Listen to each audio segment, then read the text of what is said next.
کل کا اپنا واقعہ بتایا کہ وہ لندن میں کہیں بہت گھومے ہوں گے, شاید بیان میں بیٹھے ہوئے ہیں, یہاں پہ بیٹھے ہوئے تو بھائی ہاتھ کھڑا کر دیں, ویسے تو آتے ہیں بیان سننے, یہ بھی کینیڈا سے ماشاء اللہ, وہ لندن سے آئے ہوئے, کینیڈا یا لندن پتہ نہیں, آج نہیں آئے میرا خیال ہے, یہ لیٹ ہو گئے ہیں, لندن سے آئے, لندن سے آئے ہیں تو ظاہر ہے پاکستان میں آتے تو یہاں کے حساب سے چلیں گے نا, ٹھیک ہے, لندن میں تو لوگ لیٹ نہیں ہوتے, لیکن پاکستان آئے پھر یہاں کے حساب سے, کہتے ہیں نا جس ملک میں اس فقہ کو فالو کرتے ہیں بعض لوگ, تو ہمارے یہاں لیٹ فقہ چل رہا ہے, ہر کام لیٹ. تو کہنے لگے کہ میں جب وہاں گیا تو میں شراب کی طرف نہیں گیا, حالانکہ لوگ پیتے ہیں بہت زیادہ. وجہ کیا ہے کہ ایک واقعہ اپنی آنکھوں سے دیکھ لیا تھا, اس کے بعد شراب سے نفرت. وہ واقعہ یہ دیکھا کہ کہیں کسی گورے نے شراب کے نشے میں کسی بے گناہ خاتون کو, وہ گورا نہیں سوری بلیک گورا تھا, گورے کی بھی دو قسمیں, ایک بلیک گورا اور ایک کالا وائٹ گورا, تو وہ بلیک والا گورا تھا. اب آپ کہیں گورا بھی اور بلیک بھی ہے, تو گورے سے مراد اس کنٹری کا تھا وہ, لیکن تھا بلیک. تو وہ جو بلیک گورا تھا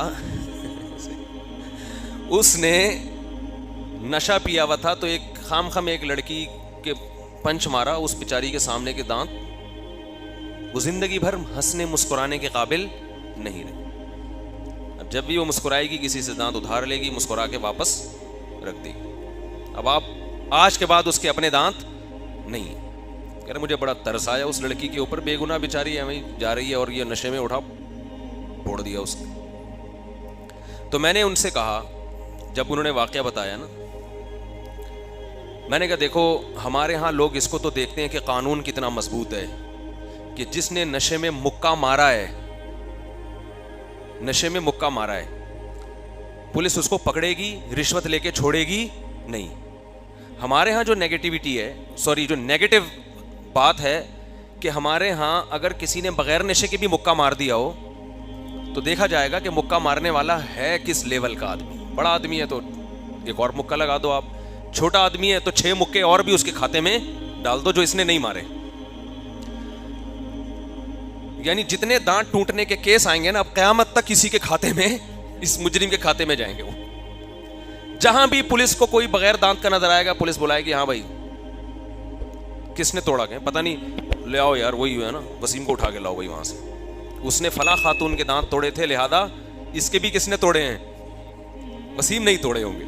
ہمارے محلے میں بچپن میں ایک شخص نے چوری کی, لڑکا تھا نوجوان, بنگلے میں وہ لوگ مالک مکان گئے ہوا تھا کہیں 2-3 مہینوں کے لیے, تو یہ لوگ گئے وہاں چوری کر کے آ گئے, پکڑے گئے.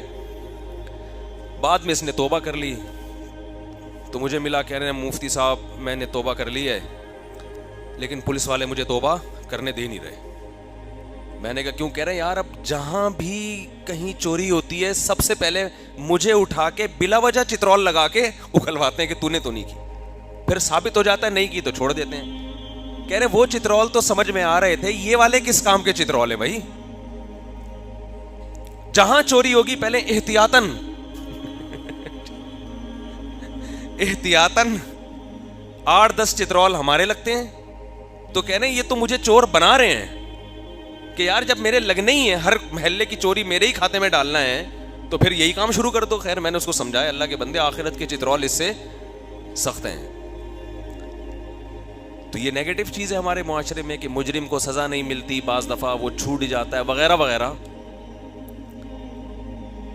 ان کے ہاں مجرم نہیں چھوٹتا, پکڑا جائے گا. لیکن یہ کتنی پازیٹیو چیز ہے کہ جس معاشرے میں قانون کی گرفت اتنی ڈھیلی ہو, اس کے باوجود بھی ایسے واقعات نہیں ہوتے. اور جس معاشرے میں قانون اتنا مضبوط ہے, اس کے باوجود بھی وہ شراب پہ کنٹرول نہیں کر پا رہے. نہ اس بلیک گورے کی اس سے کوئی دشمنی, تو اس وائٹ گوری سے نہ اس کا ارادہ, نہ کوئی جھگڑا, صرف کھوپڑی سے ہی کام نہیں کر رہی اور ایک بے گناہ عورت کی آپ نے بتی سی نکال دی. تو یہ فالٹ کہاں سے آیا ہے؟ مذہب نہ ہونے سے آیا ہے کہ اتنے دنیا کے بڑے بڑے ذہین لوگ اور اتنے پڑھے لکھے اور ایجوکیٹڈ لوگ جنہوں نے پولیس کو بھی کنٹرول کیا ہوا ہے, مگر وہ جرائم کو کنٹرول کرنے سے عاجز ہیں. شراب پہ پابندی نہیں لگا سکتے. دیکھ رہے ہیں کہ یار اتنا بڑا فالٹ ہے, اتنا بڑا انسانیت کے نام پہ بدنما داغ ہے یہ شراب کہ ایک آدمی پینے کے بعد ایسا بہکتا ہے کہ اسے پتہ نہیں چل رہا ہوتا کہ میں سامنے والے کے ساتھ کیا کر رہا ہوں. وہ تو شکر ہے مکہ تھا, ہاتھ میں کوئی پسٹل نہیں تھی, کوئی چاقو نہیں تھا, ورنہ گلا کاٹ دیتا اس کا. تو میں نے کہا یہ ایک نیگیٹو ہے اور ایک پازیٹو. پازیٹو یہ کہ قانون مضبوط ہے, نیگیٹو یہ کہ اتنا مضبوط ہو کے بھی ایک آدمی نے اگلے کا جبڑا پھاڑ دیا. تو انہوں نے فرمایا آگے سنے ہوا کیا. ہم تو اپنا تبصرہ پارسل کر دیا تھا نا. تو انہوں نے کہا آگے سنے ہوا یہ ہے کہ اس بلیک کو سزا نہیں ملی. لو بھائی, کیوں نہیں ملی بھائی اس بلیک کو؟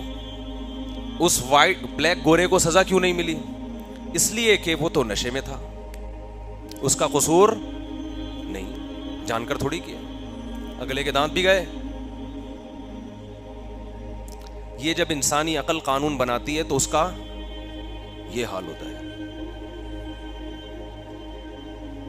پی کے آپ نے بندہ مار دیا, پی کے آپ نے ہو سکتا ہے 2-4 چترول یا کوئی جرمانہ تھوڑا بہت لگا ہو, کوئی وہ کیس نہیں بنا جو سچی مچی جاگتی حالت میں جب دانت توڑنے پہ کیس بنتا ہے.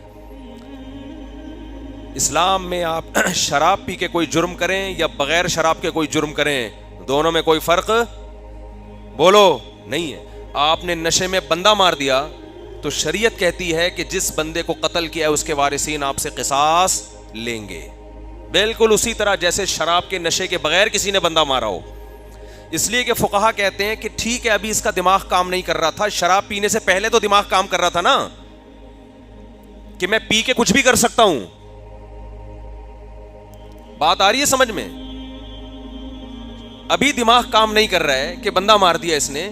پینے سے پہلے تو پتا تھا کہ کتنے لوگ شراب پی کے بندے مار چکے ہیں, کتنے لوگ شراب پی کے ایکسیڈنٹ کر چکے ہیں, کتنے لوگ شراب پی کے دانت توڑ چکے ہیں. تو پینے سے پہلے کیا اس کو یہ ہوش نہیں تھا کہ میں پیوں گا تو کچھ بھی ہو سکتا ہے؟ لہذا اسلام میں شراب پی کے جرم کرنا اور شراب پیے بغیر جرم کرنا, ان دونوں کی نوعیت میں کوئی فرق نہیں ہے. لیکن انہوں نے اس قانون, اب میں آپ کو بتا رہا ہوں کہ ایسا قانون کیوں نہیں بنایا کہ پی کے دانت توڑنے والے کا حکم کچھ اور, بغیر پی کے دانت توڑنے والے کا حکم کچھ اور. کیونکہ خود بھی پیتے ہیں, انہیں پتا ہے کہ آج اس نے پی کے کچھ بندے کو مار دیا تو کل یہ اسمبلی میں بیٹھے ہوئے لوگوں کے ساتھ بھی ہو سکتا ہے. اس کا اصل حل یہ تھا کہ شراب پہ پابندی لگائی جائے, مگر کسی کا باپ بھی شراب پہ پابندی نہیں لگا سکتا, کیونکہ پابندی لگانے کے لیے جو موٹیویشن چاہیے وہ مذہب کے علاوہ کوئی نہیں دیتا ہے. نہیں آ رہی میرا خیال ہے بات سمجھ میں؟ محمد صلی اللہ علیہ وسلم نے ایک دفعہ اعلان کیا تھا مدینہ کی گلیوں میں کہ شراب پر پابندی ہے. عرب صدیوں سے شراب پیتے آ رہے تھے اور ان کی شرابیں بھی ایسی نہیں ہوتی تھی جیسی آج. انگور اور کھجور کی پکی شرابیں جو بہت زیادہ نشہ آور ہوتی ہیں. فقہا نے انگور کھجور کی شراب کا حکم الگ بیان کیا ہے, انگور کھجور کے علاوہ شراب کا حکم الگ بیان کیا ہے. شرابوں کے عادی تھے, مگر ادھر نبی صلی اللہ علیہ وسلم نے اعلان کیا اور مدینہ کی گلیوں میں شراب کے مٹکے بہا دیے صحابہ کرام نے. اور آپ صلی اللہ علیہ وسلم نے صرف شراب کو حرام نہیں کیا, فرمایا جن برتنوں میں شراب پی جاتی تھی ان برتن کو دھو کر استعمال کرنے کی بھی اجازت نہیں ہے. جن مٹکوں میں شراب بنتی تھی ان مٹکوں کو بھی توڑنے کا حکم دیا آپ نے. وہ دن جو آیت قرآن کی نازل ہوئی ہے, انما الخمر والمیسر والانصاب والازلام رجس من عمل الشیطان, اے ایمان والو شراب اور جوا یہ ناپاک ہے, شیطان کا عمل ہے, فاجتنبوہ اس سے بچو. جس دن یہ آیت نازل ہوئی ہے اس دن سے لے کے 1400 سال تک یہ آیت مسلمانوں کو موٹیویٹ کر رہی ہے, اور آج بھی مسلمانوں میں اکثریت شراب سے دور ہے. جو پیتے ہیں وہ وہی زیادہ تر پیتے ہیں جو غیر مسلموں میں رہتے ہیں,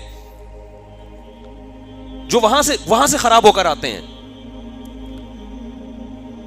تو قانون بنانے کی بھی طاقت نہیں ہے مذہب کے بغیر آپ کے پاس, اور اگر آپ کے ماہرین بیٹھ کر بنائیں تو اس کو نافذ کرنے کی بھی پاور نہیں ہے, مانے گا نہیں کوئی اس کو.